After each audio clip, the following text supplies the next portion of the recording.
আজকে আমি ডুমুরের সবজি বানাবো। এই যে ডুমুর কেটে সিদ্ধ করে রেখেছি, জিরা তেজপাতা নিয়েছি, চুই ঝাল নিয়েছি, আর নিয়েছি লঙ্কা গুঁড়ো, জিরা গুঁড়ো, ধনিয়া গুঁড়ো, রসুন পিসা, আদা পিসা। এবার সাদা তেল দিয়ে দেবো। তেল গরম হয়ে গেছে, জিরা তেজপাতা দিয়ে দেবো। এবার ডুমুরগুলো দিয়ে ভালো করে ভাজবো।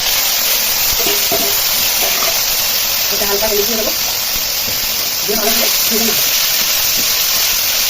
চুই ঝালগুলো দিয়ে দিয়ে ভাজবো। ডুমুরটা একটু ভালো করে ভেজে নিয়েছি। এবারে একটু মশলা দিয়ে ভাজবো ভালো করে। এতে দিয়ে দেবো লবণ, আধা চামচ লবণ দিয়ে দিলাম। ভাজা হয়ে গেছে মশলা দিয়ে, এবার জল দিয়ে দেবো,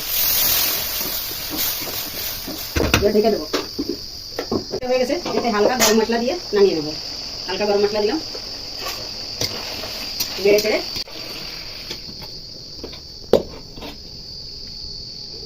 ডুমুর রান্না হয়ে গেছে। আমার ভিডিওটা যদি ভালো লাগে